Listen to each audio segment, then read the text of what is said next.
Élue il y a moins de 2 mois, Susan Holt a du pain sur la planche. En plus de mettre en place certaines de ses promesses phares, elle a dû réagir rapidement aux menaces des Américains d'imposer un tarif de 25 à toutes les importations canadiennes, le Nouveau-Brunswick étant particulièrement dépendant. Mais l'un des enjeux qui attend le nouveau gouvernement au tournant de 2025, c'est celui de l'énergie. La dette de la société d'État explose, ses infrastructures sont désuètes et sa capacité de produire de l'électricité est fragile. Pendant ce temps, ce sont les consommateurs qui en paient le prix.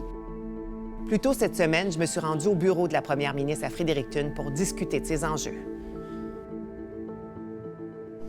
Madame Holt, pendant la campagne électorale, on a parlé beaucoup de santé, on a parlé de questions du coût de la vie, mais il y a un enjeu qui n'est pas énormément ressorti, c'est celui de l'énergie. Puis on sait que pour le Nouveau-Brunswick, c'est un enjeu particulier. Énergie Nouveau-Brunswick a une dette de plus de 5,5 milliards de dollars. On ne sait pas ce qui se passe avec Pointe-le-Pro. Puis Mactaquac, la réfection, parle de 7 milliards de dollars. Comment vous comptez nous sortir de ce pétrin-là? Merci pour la question parce que c'est un gros enjeu pour notre province et c'est un enjeu compliqué. Comme vous avez dit, on a une dette là qui ne diminue pas. Ça n'augmente pas non plus, mais ça ne diminue pas. Et on a besoin vraiment de réduire cette dette pour ce que notre Énergie Nouveau-Brunswick peut vraiment gérer avec la flexibilité dont ils n'ont pas maintenant. Les enjeux que vous avez mentionnés de Mactaquac, de Pointe-le-Pro, c'est des enjeux de l'abordabilité, de comment est-ce qu'on peut livrer électricité aux Néo-Brunswickois et Néo-Brunswickoises de façon fiable et abordable et avec deux de nos plus gros pièces d'infrastructure qui sont responsables de la plupart de l'électricité pour les consommateurs. Ils sont en question. C'est des inquiétudes. Alors, c'est clair qu'on doit avoir des bons partenaires au niveau du financement. On doit être plus créatif de comment on va gérer et on doit avoir beaucoup plus de résilience dans notre réseau parce que quand on voit quand le pro ne fonctionne pas, ça a un impact énorme sur les entreprises, sur le système, sur Énergie Nouveau-Brunswick et leurs clients, les Néo-Brunswickois et Néo-Brunswickoises. Juste Pointe-le-Pro, 38 de l'électricité vient de là-bas. On sait qu'ils sont en panne, en fermeture depuis le mois de mars. On nous parle d'une réouverture en décembre, mais c'est toujours pas clair. Pour vous, alors que l'hiver approche, alors que la demande va être accrue, croyez-vous qu'on va pouvoir compter ça pour cet hiver? Bien, j'ai de l'optimisme que ça va réouvrir. Ça, c'est qu'est-ce qu'on comprend de tous les rapports et les questions qu'on demande à l'Énergie Nouveau-Brunswick, parce qu'on demande des questions depuis le 22 octobre de qu'est-ce que c'est, comment est-ce qu'ils vont gérer et améliorer la situation pour ce que le pro peut être en ligne et peut être là durant les mois les plus difficiles de gérer. Mais on voit aussi qu'on met en place des autres options pour avoir, comme on a vu à Shediac, le nouveau plan qu'ils ont annoncé la semaine dernière. On essaie d'avancer de l'énergie renouvelable. Ça va prendre du temps pour les projets qui ont été annoncés de les éoliennes, je peux toujours pas dire ça, éoliennes.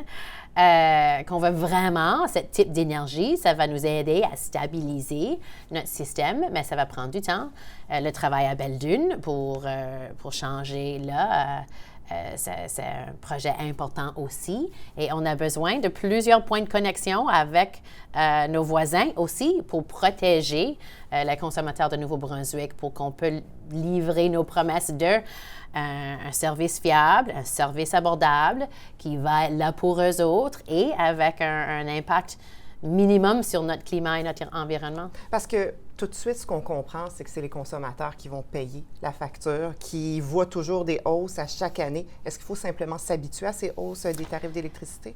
Bien, c'est clair qu'on va voir des hausses qui continuent. J'espère qu'ils ne vont pas être de la magnitude qu'on a vue, de 9,8, je pense que c'est 9,8 cents ou 9,8 % à chaque année, l'année dernière puis l'année prochaine. On essaye de stabiliser le système pour qu'on ait plus d'options, pour qu'on peut avoir des augmentations beaucoup moins beaucoup plus petit pour les consommateurs, mais je pense qu'ils ne vont jamais être zéro. La demande pour énergie, il y a une croissance là, on veut toujours de plus en plus. Et même quand on parle de choses comme des véhicules électriques, des choses comme ça, toute la technologie, c'est une demande. Sur l'électricité. Si on veut voir une économie en croissance et on veut créer plus de produits ici, puis on veut vraiment jouer un rôle important au niveau de l'exportation de notre économie, ça aussi, ça va demander beaucoup plus d'énergie. Alors, on doit augmenter les services qu'on offre, on doit augmenter l'énergie qu'on crée ici à Nouveau-Brunswick et on doit le faire d'une façon qu'on peut le payer aussi. Parce que cette transition-là ne se fera pas du jour au lendemain. La construction d'éoliennes, la centrale de gaz naturel de Scodouk non plus. Mais entre-temps, on a des infrastructures désuètes. On parlait de Pointe-le-Pro. Il y a des voix qui s'élèvent pour dire qu'il faut tout considérer dans ce cas-là, même la fermeture. Est-ce que c'est quelque chose que vous considérez pour Pointe-le-Pro? La fermeture de Pointe-le-Pro, à ce point, ça aura des impacts négatifs pour tout le monde. Comme vous avez dit, ça contribue 38 de notre électricité et c'est notre électricité le moins cher du province. Alors, si on n'a pas le Pro, on le remplace avec des frais beaucoup plus élevés. Le prix d'électricité beaucoup plus élevé. Mais en même temps, vous avez parlé de fiabilité. Est-ce que Pointe-le-Pro peut être fiable? J'espère que oui. Et, il y avait, je pense que c'était 20 ans passés, on parlait d'un deuxième le Pro. Et c'est toujours quand on regarde à l'arrière qu'on a de la vision 2020. Je pense que ça serait une bonne idée au temps passé. Puis on regarde encore, est-ce qu'on a besoin d'avoir d'autres services qui nous aidera avec ces changements à Pointe-le-Pro. Mais on a des ingénieurs qui ont fait le travail, qui nous disent comment ils vont éviter les enjeux qu'on voit aujourd'hui la prochaine fois. Puis, on a une équipe ici au gouvernement qui met beaucoup de pression sur NB Power, sur Énergie Nouveau-Brunswick, pour ce qui nous donne des solutions qui vont éviter cette pression à réaliser sur le Néo-Brunswickois, Néo-Brunswickoise. Parce que pendant la campagne électorale, celui qui est maintenant votre ministre de l'Énergie, René Lagacé, a dit qu'il y a un manque de transparence chez Énergie Nouveau-Brunswick. Est-ce qu'ils sont transparents présentement avec vous? Avez-vous l'impression d'avoir un bon portrait de la situation? Oui, à chaque fois qu'on demande des questions, à chaque fois qu'on demande des rencontres, et même de plus, ils sont proactifs. Ils veulent, maintenant qu'on est le gouvernement, c'est un petit peu différent en opposition, mais comme le gouvernement, ils nous partagent toutes les réalités, toutes les informations, et on demande beaucoup de questions de pourquoi ça et comment ça et qu'est-ce qu'on va faire différemment pour avoir des résultats différemment. Il y a des changements à faire au niveau d'Énergie Nouveau-Brunswick, la culture, l'équipe et sur le terrain, comment est-ce qu'on crée de l'énergie. L'ancien gouvernement ne s'intéressait pas du tout dans l'énergie renouvelable, dans les projets qu'on pouvait avancer avec beaucoup de monde qui voulait investir dans ces projets ici à Nouveau-Brunswick. Alors nous autres, on va bouger de façon vraiment vite, d'essayer de créer toutes ces options pour avoir un réseau fort et résilient qui va améliorer la situation pour les Néo-Brunswickois et Néo-Brunswickoises. Vite, sur quoi exactement? Qu'est-ce que vous allez faire prochainement? Bien, nous autres, on va dire oui à tous les partenaires qui demandent d'être un partenaire avec NB Power, avec Énergie Nouveau-Brunswick, je m'excuse, qui veut avancer des projets renouvelables, qui ont des solutions créatives au niveau, c'est des Premières Nations, aussi de la technologie. Il y a des options pour considérer des façons à livrer le service au niveau communautaire, de comment on peut créer des réseaux communautaires pour vraiment avoir un meilleur sens en communauté de comment partager l'électricité, comment on peut l'utiliser d'une façon différente et comment on peut changer les habitudes des Néo-Brunswickois et Néo-Brunswickoises pour ce qu'on consomme moins d'énergie. On aimerait être le plus efficace que possible et maintenant, on a besoin de vraiment changer ces habitudes-là. Parce que ça leur coûte plus cher pour leur électricité. Il y a eu bien sûr des programmes pour les thermopompes, entre autres, mais concrètement, comment vous comptez aider les Néo-Brunswickois? Mais c'est prendre les programmes comme ça et vraiment les ajouter parce qu'il y a tout le monde qui veut réduire leur facture d'électricité maintenant et on peut le faire d'une façon qui est plus de façon environnementale. On peut réduire nos émissions, réduire notre consommation, réduire nos factures. On gagne. Donc, vous allez ajouter des programmes? Oui, on s'intéresse que tout le monde peut prendre davantage. Pas seulement les personnes qui ont besoin d'un petit peu d'aide. On a des programmes maintenant je ne sais pas qu'est-ce que c'est en français, les Enhanced Home Energy Programs. On a un partenariat qu'on va dire oui au gouvernement fédéral. Il voulait donner de l'aide aux Néo-Brunswickois, mais on n'a jamais signé ce contrat-là. Notre gouvernement va le signer pour que les Néo-Brunswickois peuvent avoir accès à ces rabais et ces opportunités-là. Puis on veut avancer d'autres choses au niveau de comment comment est-ce qu'on dit ça? Les frais d'électricité, si tu peux générer de l'électricité à la maison, tu peux le vendre à NB Power, comme tu comprends ce que je dis? Oui. Ça existe maintenant pour quelques entreprises, mais les particuliers vont pouvoir... On va examiner comment est-ce qu'on peut que le monde qui veut vraiment diminuer leur consommation et qui peut générer de l'électricité eux-mêmes, peut utiliser ça comme quelque chose qui va changer leur habitude. Puis, C'est intéressant. Puis, entre-temps, il reste que pour Mactaquac, entre autres, il y a une facture de 7 milliards de dollars. Vous allez le prendre où, ce 7 milliards-là? Avec des partenariats. On parle avec le gouvernement fédéral, avec le banque d'infrastructure. On parle avec plusieurs pour voir qui peut nous aider avec une facture qu'on ne peut pas payer tout seul ici au Nouveau-Brunswick. Et c'est une priorité, ça, pour vous, que ça se fasse rapidement? C'est un travail qu'on fait depuis longtemps. Puis, il y a un plan pour Mactaquac. Alors, ils ont fait les études.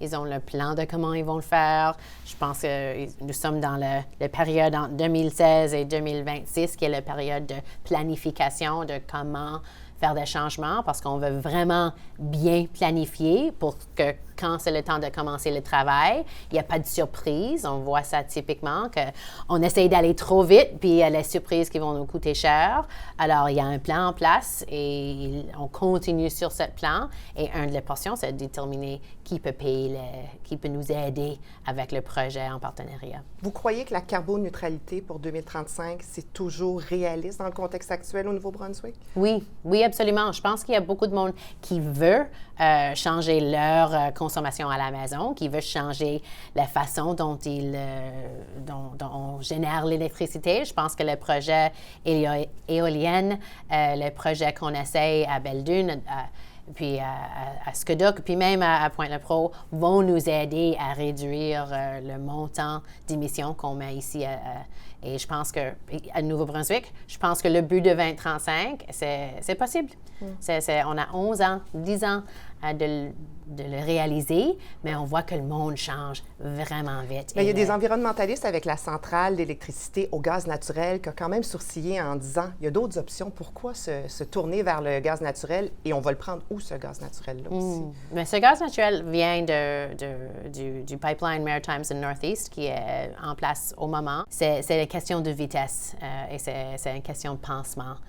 On a des enjeux de fiabilité, on a besoin de mettre en place des choses qu'on peut bouger vite, mais on est là avec un gros engagement au niveau de changer notre plan pour avoir l'énergie renouvelable. Et ça, c'est pourquoi on a annoncé ce projet de 1 milliard de dollars avec le gouvernement fédéral pour vraiment avancer plus vite les projets qui sont les projets du futur. Et on a un pansement à Shediac pour mettre en place parce que la réalité de ce qu'on vit avec le Pro puis avec d'autres, c'est nécessaire pour livrer la stabilité dont les Néo-Brunswickoises méritent.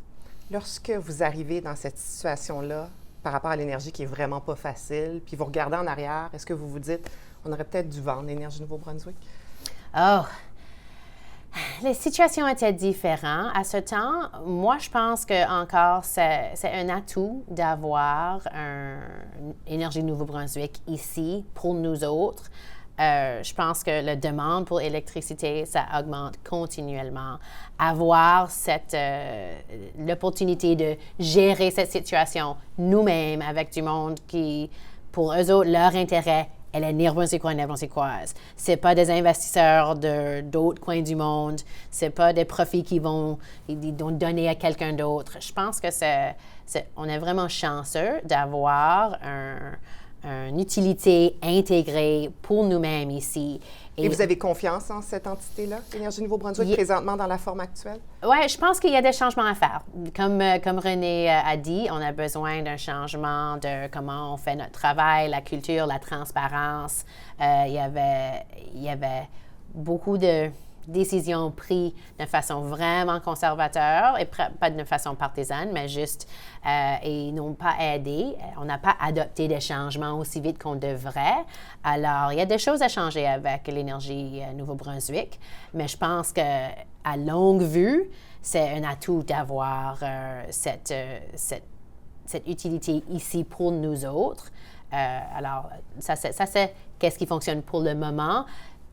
Quand on regarde qu'est-ce qui se passe autour de nous autres avec des autres provinces, avec des autres systèmes d'énergie autour du monde, la demande pour la flexibilité de comment gérer leur système, je pense que pour le moment, c'est bon de continuer avec ce modèle pour Nouveau-Brunswick. Mais on doit toujours être vigilant de voir qu'est-ce qui est dans le meilleur intérêt du Nouveau-Brunswick pour le long terme. Susan Hall, merci beaucoup. Merci à toi.